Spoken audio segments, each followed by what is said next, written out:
Hello friends, कैसे हो आप लोग। मैं अभी एकदम खुले ग्राउंड में हूँ। अच्छा पवन आ रहा है और मुझे अंदर से वो भाव आ रहा है कि मैं इस माहौल में अभी एक वीडियो बनाऊँ। तो चलिए करेंगे कुछ।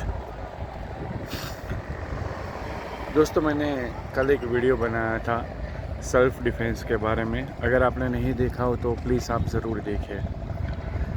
आप उसी सीरीज़ में मैं आज एक और वीडियो बनाना चाह रहा हूँ जो अभी बना रहा हूँ, है कि नहीं। और ये वीडियो में मैं थोड़ा और बात करूँगा सेल्फ़ डिफेंस और अटैक मोड। देखो, ये वीडियो में मैं ऐसा नहीं कहना चाहता कि आप हिंसक बन जाओ, पर मैं सिर्फ इतना कहना चाहता हूँ कि सेल्फ़ डिफेंस और अटैक मोड ये दोनों सीखना बहुत ही ज़रूरी है। चलिए मैं आपको थोड़ा एक एग्ज़ाम्पल से समझाऊँ। कई बार ऐसा होता है कि आपकी किसी के साथ लड़ाई होती है, झगड़े होते हैं, दुश्मन के साथ फाइटिंग होती है और आप उन्हें जवाब नहीं दे पाते। क्यों नहीं जवाब दे पाते?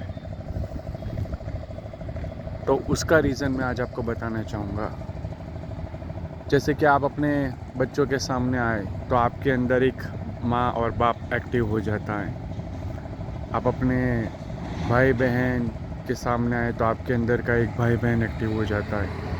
उसी तरह आपके अंदर एक योद्धा एक्टिव होता है जब आपका दुश्मन आपके सामने आया हो। तो आपको सबसे पहले आपकी पर्सनालिटी में, आपके शरीर में और मन में जो पर्सनालिटी है उसमें एक योद्धा पैदा करना बहुत ज़रूरी है। वो योद्धा जो कभी भी कितना भी पावरफुल दुश्मन क्यों ना हो, अगर वो हमें नुकसान पहुंचा रहे या हमारी हालत ख़राब कर रहा है या हमें परेशान कर रहा है या शोषण कर रहा है, तो वो योद्धा हमारे को सेल्फ़ डिफेंस करके बचा भी सके और अटैक मोड में आके उस दुश्मन को पूरी तरह ख़त्म भी कर सके।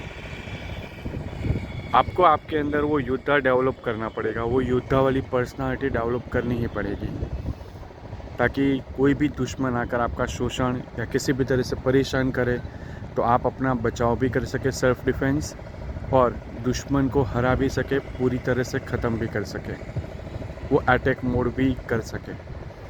ये पर्सनालिटी आपके अंदर नहीं होती, इसीलिए जब दुश्मन आपको टॉर्चर करता है, परेशान करता है, मारता है, पीटता है, तब आप कुछ नहीं कर पाते, क्योंकि वो योद्धा है ही नहीं आपके अंदर। तो वो योद्धा वाली पर्सनालिटी आपके अंदर डेवलप होनी ज़रूरी है। अब सवाल ये है कि ये योद्धा कब होना चाहिए। देखो दोस्तों, आपने वो कहानी सुनी होगी, महादेव, भोलेनाथ, शिव जी, उनका सबसे सौम्य और प्यारा स्वरूप क्या है? महेश, यानी एकदम शांत, प्रेमाळ, सौम्य स्वरूप। और उनका सबसे उग्र स्वरूप क्या है? काल भैरव, महाकाल, है कि नहीं। सेम वे मैं महिलाओं को भी कुछ कहना चाहता हूँ कि लोग आपको टॉर्चर करते, परेशान करते, कई बार रेप होते, मर्डर होते, परेशानी होती है, तो लेडीज़ अपना बचाव नहीं कर पाती। क्यों नहीं कर पाती? क्योंकि वो सीधी सादी अबला नारी बन के बैठी है कि नहीं। उसने अपने अंदर एक महाकाली और एक चंडी, एक रणचंडी की पर्सनालिटी को हमेशा रखना चाहिए। जैसे पार्वती माँ है, वो बहुत ही सौम्य, प्रेम स्वरूप, आनंद स्वरूप, मैत्री स्वरूप। मैं चाहता हूँ कि आप बनो, ऐसे ही बनो, वात्सल्य स्वरूप बनो। स्त्री, लड़की भी हो तो भी बनो आप ऐसे। पर आपके मन में, आपकी पर्सनालिटी के एक कोने में वो एक महाकाली और रणचंडी भी होनी चाहिए, जो कितने भी खतरनाक दुश्मन क्यों ना हो उसका खात्मा कर सके और ख़ुद को बचा भी सके, अपने परिवार को भी बचा सके। और एक मर्द के अंदर वो सौम्य, शांत महेश भी होना चाहिए और दुश्मन का खात्मा कर सके वैसा महाकाल, भैरव वाली पर्सनालिटी, वो योद्धा वाली पर्सनालिटी भी होनी चाहिए, है कि नहीं दोस्तों। जैसे कि कृष्ण वो हमेशा प्रेम स्वरूप, शांति स्वरूप, मित्रता स्वरूप थे। पर जब लगे कि दुश्मन चाल चल रहा है अपनी, तो उसकी चाल को ख़त्म करने की क्षमता और ताकत भी कृष्ण में थी। शकुनी बहुत चालाक इंसान था, जो बहुत ही कुटिल था, और शकुनी की सभी चालों को नाकाम करने की क्षमता वो स्मार्ट कृष्ण में थी। तो कृष्ण ने उनकी सारी चालों को ख़त्म भी किया, और वो इतने शक्तिशाली भी थे कि जब ज़रूरत पड़ी तो दुश्मन का वध भी कर सकते थे और अपनी प्रजा को बचा भी सकते थे, है ना। शाम दाम दंड पेच सब आता था उन्हें, बचा भी सकते थे और ख़त्म भी कर सकते हैं।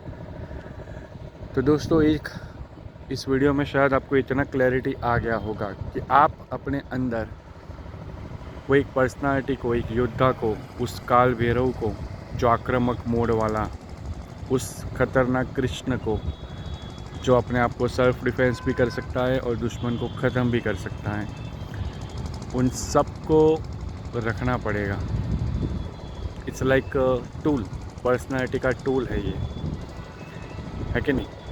युद्ध के मैदान में नहीं, युद्ध कभी भी हो सकता है, कोई कभी भी आपका कुछ बुरा कर सकता है, कोई कभी भी आप पे हमला कर सकता है, टॉर्चर कर सकता है, तो वो बन गया युद्ध का मैदान। और उस वक्त आपके पास कोई हथियार हो या ना हो, वो हथियार आपके अंदर ही, आपका शरीर, आपका मन, आपकी पर्सनालिटी के रूप में ही आपके अंदर आपका वो हथियार होना चाहिए, जो एक्टिव हो और सेल्फ डिफेंस भी कर सके और आक्रामक होकर ख़त्म भी कर सके, दुश्मन को हरा भी सके, है कि नहीं दोस्तों। तो हमेशा शांत रहिए, प्रेम स्वरूप रहिए, मित्रतापूर्ण व्यवहार कीजिए, पर अपने अंदर एक महाकाल, एक काल भैरव और दुश्मनों का खात्मा बुलाने वाला स्मार्ट कृष्ण हमेशा रखिए, ताकि जब भी ऐसी परिस्थिति आए तो आपके अंदर का वो योद्धा एक्टिव हो और सारी सिचुएशन को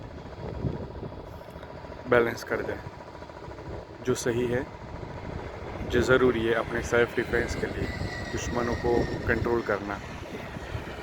ठीक है दोस्तों, बाकी की नॉर्मल अवस्था में भले वो डिज़ोल्व होकर पड़ी रहे पर्सनालिटी, इट्स ओके, शांति से जियो, पर जब ज़रूरत पड़ी तो वो पर्सनालिटी भी हथियार आपके पास होना चाहिए, जो एक्टिव हो और दुश्मनों को हरा सकें।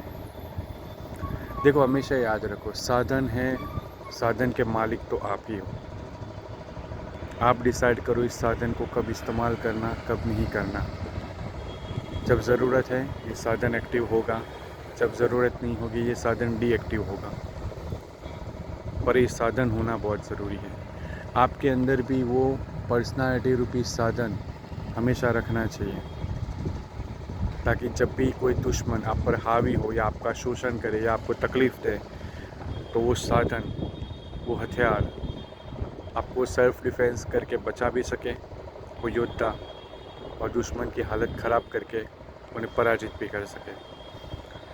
और वो साधन इतना ख़तरनाक होना चाहिए कि फिर चाहे दुश्मन कितना ही पावरफुल क्यों ना हो, 1, 2, 5, 10, 50, चाहे कितने भी दुश्मन क्यों ना हो, चाहे कितने भी खतरनाक आक्रामक दुश्मन क्यों ना हो, आपके अंदर का वो हथियार इतना भयंकर होना चाहिए कि वो 50 दुश्मनों की एक साथ हिम्मत तोड़ सके, ताकत तोड़ सके। कई बार हम ऐसा सोचते कि एक इंसान, एक दुश्मन हमें आएगा तो हम लड़ लेंगे, पर मान लो 10 लोग आए तो आपको आपके अंदर पहले से वो योद्धा तैयार करके रखना पड़ेगा, जो योद्धा 1 हो, 10 हो या 50 हो या 100 हो, चाहे कितने भी खतरनाक दुश्मन क्यों ना हो, वो एक योद्धा उन 50 लोगों पर भारी पड़े, उनकी ताकत ख़त्म कर सके, उनकी हिम्मत तोड़ सके, उनका साहस तोड़ सके, उनको पूरा डिस्ट्रॉय कर सके। ये बातें कुछ लोग सुनेंगे तो उनको लगेगा ये तो बहुत डेंजर बात है, पर सवाल डेंजर का नहीं है, सवाल सेल्फ डिफेंस का है, क्योंकि हर इंसान को जीने का हक है और आपको भी सम्मान से, आज़ादी के साथ जीने का हक है। जब आपके पास ताकत नहीं होती तो आप दूसरों के सहारे लड़ते हो, तो बेटर यही है कि अब अपने सहारे पे ही जीना होना बहुत ज़रूरी है कि नहीं। बैसाखियों के दम पर कब तक जियोगे, दूसरों के सहारे कब तक जियोगे। ये जीवन कुदरत ने आपको दिया है और वो क्षमता और ताकत भी आपको दी है कि जब ज़रूरत पड़े उसे यूज़ करो। आपकी ताकत आपको ही पैदा करनी है, यूज़ करनी है।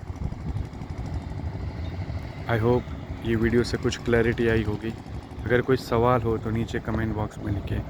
Thank you very much, thanks a lot.